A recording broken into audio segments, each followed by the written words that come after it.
I was thinking of the other mystery of existence beyond the physical body, the question of the soul. Uh, I felt deeply connected to those who have passed, at times even closer when then they were alive, almost as if guided. And sometimes I wonder, is that real or just wishful thinking? Maybe it's simply love continuing in another form. What I'm going to say is highly debatable and probably even funny to an extent, but it's my personal experience. So, um, my father's mother, that's my grandmother, passed away when I was young. And I've probably met her 4 or 5 times, maybe less than that, maybe 2 or 3 times in my life. I have very vague memories of her, though I do remember her. I remember her voice. I remember her saying things to me.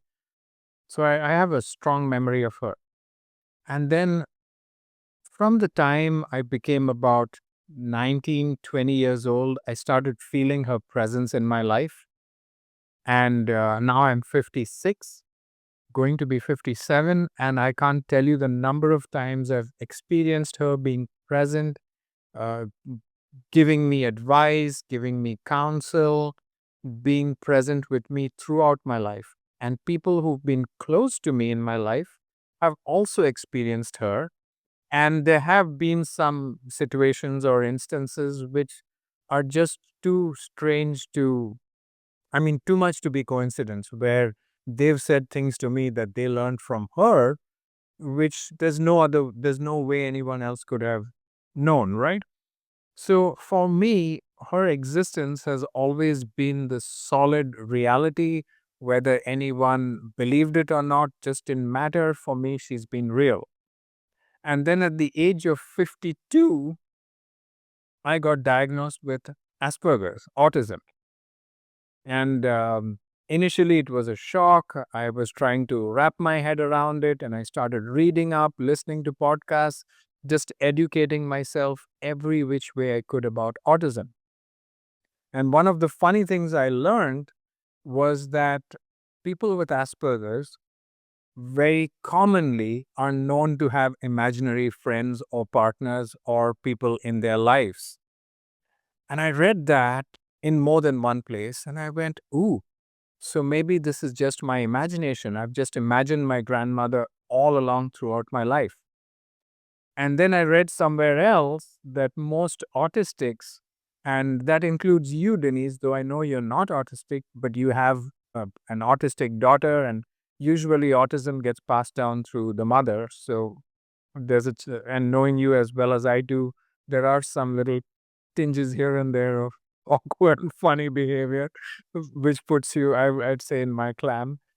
And so I've read that people with autism can be strangely intuitive and know things and have some kind of frequency match or connect, which allows them this huge instinct and gives them access to information before it happens, or just allows them to read situations which are not natural.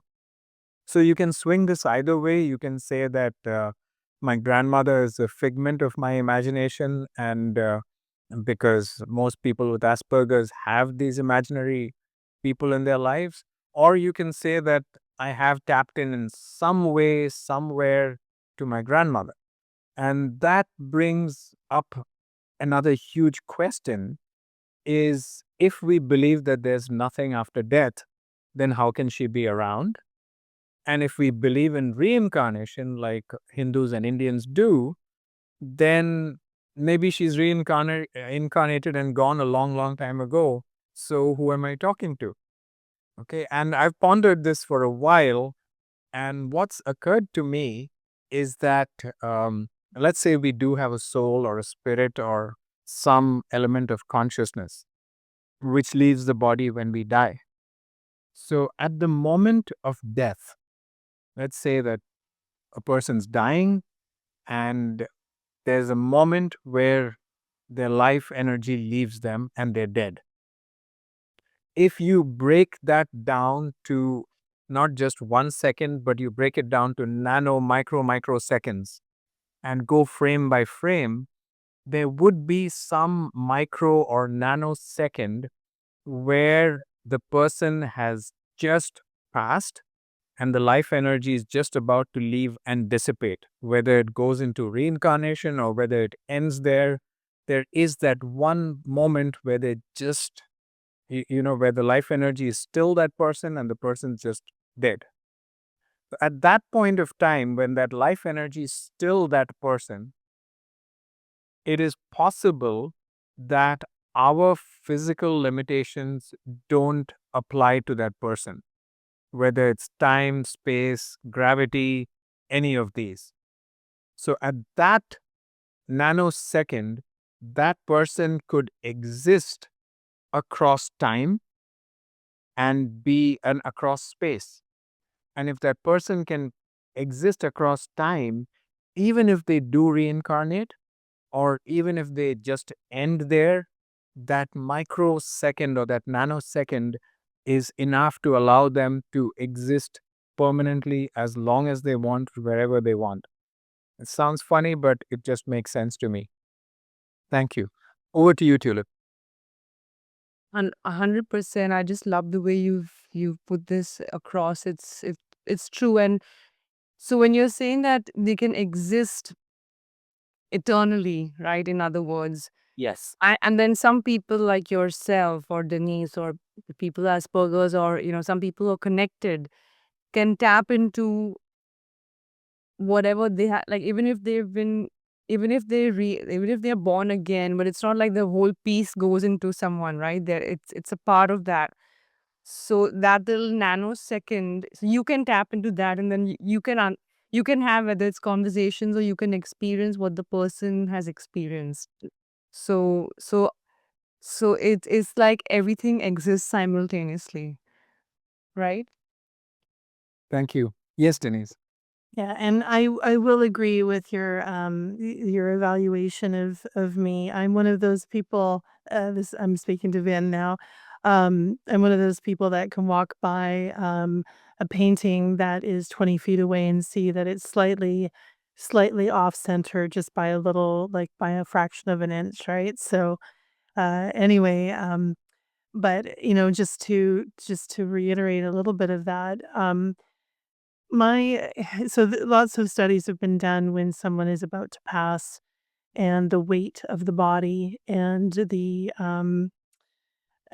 the weight of the body after they've passed, and they found that the weight is actually less after they've passed. So that's I find that, and it's very minimal, but I find that quite interesting.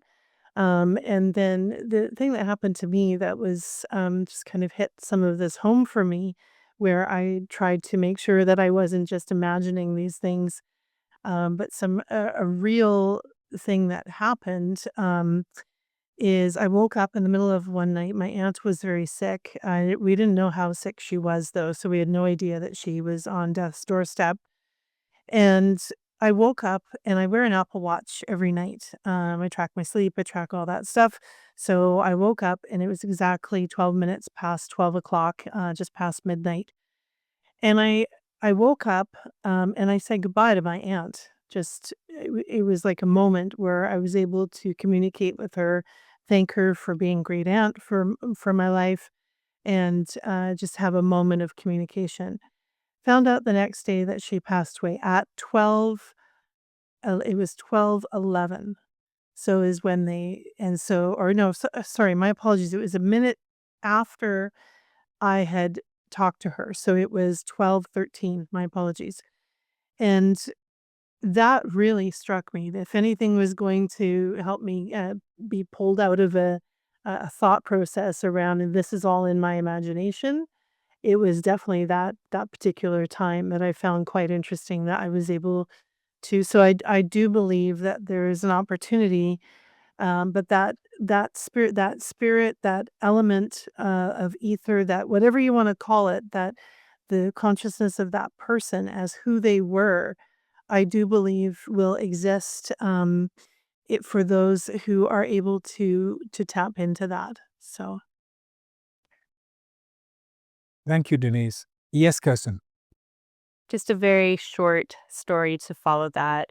Remember my first year as a nurse working on a med-surg floor, and it was this interesting combination of addictions in general and then in hospice care. And I did some hospice work, and I remember having really connected with one man who was nearing death. I mean, he's getting ready to pass, and I had been caring for him, and I remember being out on in the nurses' station. I was talking to my charge nurse, and I actually remember feeling this spirit, like, pass through me. It was almost like a tap on the shoulder and off, and I knew immediately that he was gone.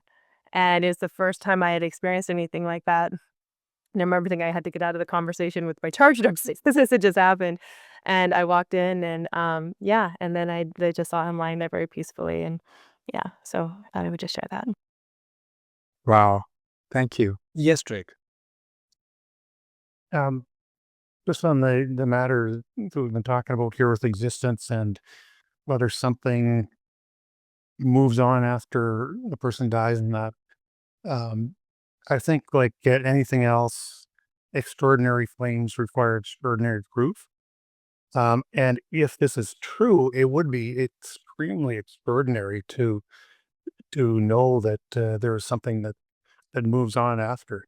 But I don't know that there's any good scientific peer-reviewed studies on any of these that show a lot of these things. A lot of the things people say are their personal experiences, which you can't really prove one way or another.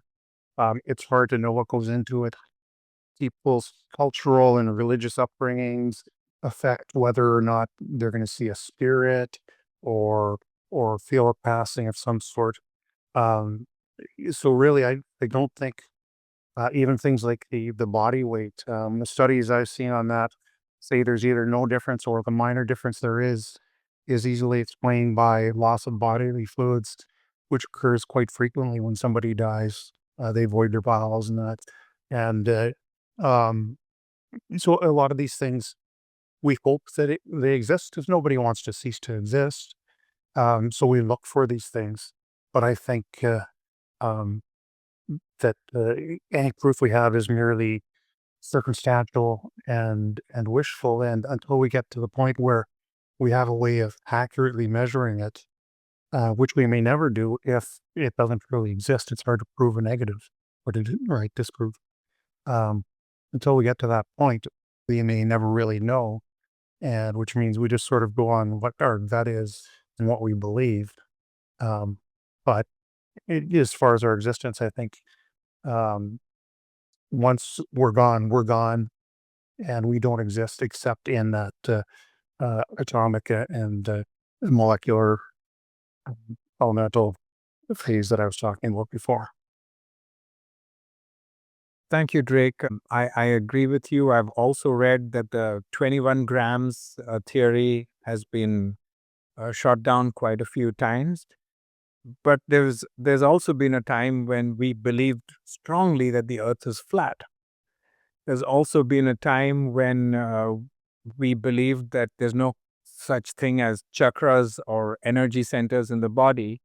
And now that's slowly being proven otherwise. And uh, I've come across a few people, like you said, this is about your point about cultures. I've come across a few people who are from different cultures who wouldn't possibly believe in something that's not provable till they experience it. And once they've experienced it, then you just get gobsmacked and you, oh, okay, this can happen. And I agree with you about science. I love science. And I also know that it has a long, long way to go. And we're just getting our act together on several areas. Back to you, Drake. Just the point on science there. You did say the example you gave with the Earth being flat, and then later on it was proved to be around. That's kind of my point, is that there is no proof for these other things. We're just making the statements that we believe it because we feel this way, or we honestly believe that we've had a personal experience that we can't otherwise explain and think it's that way. But there's no actual proof. We've been able to prove the Earth is round because of many different ways, including going to space and you can see the shape of it. But you like say it, I just don't see the proof there. And like everyone else, I think it would be nice if we could have something beyond. But until there's something a little more definitive, I'm still going to be on the other side of that. Yep. Point taken. Thank you. So I understand what you're saying, Drake. Absolutely. What I think, though, is that so science will look at X amount of experiences, but like I haven't shared. This is probably one of the first times outside of my family and some of my close friends that I've shared about my aunt, like what I experienced with that. So it's interesting to me if enough people could share that. Most people don't. Then will that change things? Like, will that then turn into, okay, well, now we have X amount of people that have experienced this, could that make a difference? But if it's not known and it's just random experiences or that aren't known as a collective, then it will never really move forward, by way of I don't know if that makes sense or not, versus, like, traditional research and being able to say, "We can prove this or prove that through the research we've done," but has that research actually reached all of the people who have had experiences like that, like what Kristen was describing or yourself, Finn, or myself. So, and we're just three or four people here having these experiences, right? Imagine if you were to take everyone in the world who's had these experiences, culturally or not, what that might look like from a scientific research perspective. So, anyway, some thoughts. Thank you. I think Drake has something to respond.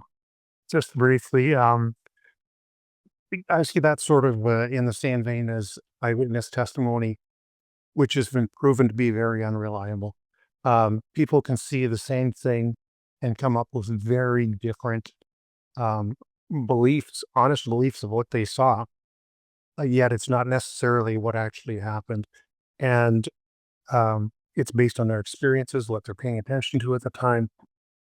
And it could be the same thing with these other experiences that you honestly believe that and feel that, but it probably has more to do with your state of mind at the time and other outside influences than anything else, and isn't necessarily actually what happened. It's what you experienced, what you honestly believe, but it doesn't mean that it's what actually happened. Um, anyway, but I understand everybody's got a different point of view on it, and I'm not trying to convince you one way or the other. That's just how I feel. Thank you, Drake.